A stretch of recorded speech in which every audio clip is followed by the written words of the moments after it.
বড় ভাই আমাকে একা পেয়ে কন্ডম ছাড়া সারারাত কিভাবে করল জানতে সম্পূর্ণ দেখুন। চ্যানেল নতুন হলে অবশ্যই সাবস্ক্রাইব করার অনুরোধ রইল।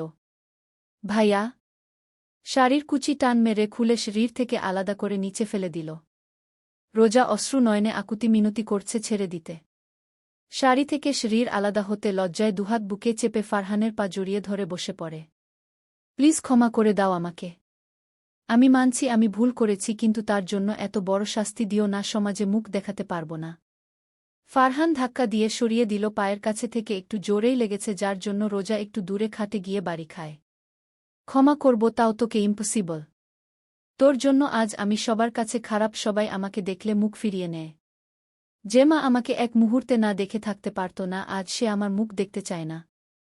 তোর জন্য ভার্সিটিতে থেকে আমাকে বের করে দিয়েছে। কি বলেছিলি আমার তোর লজ্জা হরণ করছে, তাই আজও সেই মিথ্যে কথা সত্যি করে দেব। বলেই ফারহান রোজাকে টেনে তুলে দাঁড় করায় রোজার ছোটার জন্য ছটফট করছে। ফারহান সেদিকে লক্ষ্য না করে ধাক্কা দিয়ে বিছানায় ফেলে দেয়। চোখে তার প্রতিশোধের নেফসা, যা দেখে রোজার গলা শুকিয়ে কাঠ হয়ে যায়।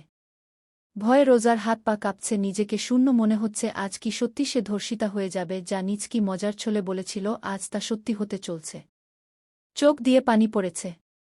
ও জানেই না ফারহানের সাথে এত কিছু হয়েছে সামান্য একটা কথা বলার জন্য। ও তো জাস্ট মজা করার জন্য এসব বলেছিল। আর সেই মজার জন্য যে কারো বড় ক্ষতি হয়ে যাবে ভাবতে ও পারেনি।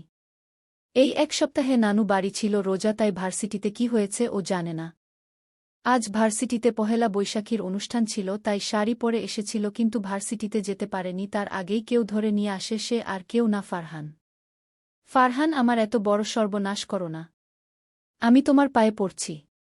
আমি জানতাম না আমার ছোট মিথ্যা বলায় তোমার এত বড় ক্ষতি হবে, বিলিভ মি প্লিজ। হা হা হা হাসালে, তুমি জানো না। আমাকে বলবে আর আমি বিলিভ করব। তোমার মতো মেয়েদের আমার জানা আছে। সব কিছু করে এখন না জানার ভান করছ। প্লিজ বিলিভ করো। আমি রোজাকে আর কিছু বলতে না দিয়ে ফারহান ওর উপর শুয়ে পড়ে। রোজা কি করবে বুঝতে পারছে না, কি করে ফারহানকে থামাবে। ফারহান রোজার হাত নিজের হাত দিয়ে খাটে চেপে, রোজা আহ করে উঠে একটু জোরে চেপে ধরেছে। প্লিজ। ফারহান ঠোঁটে আঙুল দিয়ে থামিয়ে দেয়। রোজা ভেবেই নিয়েছে ওর সাথে আজ খারাপ কিছু হবেই। ও চোখের পানি ছেড়ে দিয়ে চোখ বন্ধ করে নিল। এখানে থেকে আর বাড়ি ফিরে যাব না, নিজেকে শেষ করে দেব। নিজের দোষে আজ এ দিনটা দেখতে হচ্ছে। অনেকক্ষণ ধরে চোখ বন্ধ করে আছে রোজা, কিন্তু ফারহানের কোনো টাচ এখনও শরীরে পড়েনি, বরং সরে গেছে মনে হলো হাত ও আলগা। সঙ্গে সঙ্গে চোখ মেলে তাকায় রোজা, দেখে ফারহান খাটের কিনারে মাথা নিচু করে বসে আছে। রোজা কিছু বুঝতে পারছে না ফারহান চাইছেটা কি। এভাবে আমার দিকে না তাকিয়ে দেখে চলে যা, আমার সামনে থেকে গোনাও। রোজা অবাক হয়ে তাকিয়ে আছে। কি বলেছে? চলে যেতে? আমি কি ঠিক শুনলাম? উঠে দাঁড়িয়ে গেলাম। আমি সত্যি যাব? তুমি কেন? তুই কি ধর্ষণ হতে চাস নাকি? নাহ, কিন্তু যা বলছি এই মুহূর্তে যদি না যাস তাহলে যা করিনি তা কিন্তু করে দেব। আমি মেয়েদের যথেষ্ট সম্মান করি, তাই তোকে ছেড়ে দিলাম, কিন্তু কোনো দিন আমার সামনে আসিস না, তাহলে আমি এই কাজটা করেই ফেলব। তোর জন্য আমার জীবন তছনছ হয়ে গেছে।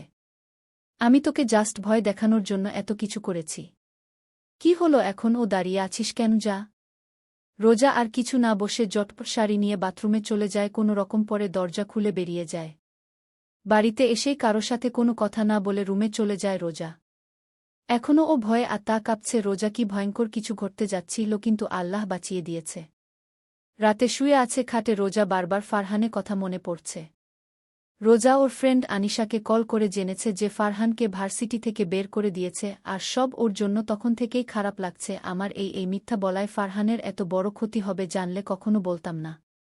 সাথে ফারহানের জন্য শ্রদ্ধা ও আসছে। ও চাইলেই আমার সাথে অনেক কিছু করতে পারত, কিন্তু ও এভাবে কিছু করেনি। ভয় দেখানোর জন্য এত কিছু করেছে। এত ভালো ও, আর আমার জন্য কিনা সবার কাছে খারাপ হলো। গল্প কেমন লাগছে কমেন্ট করুন।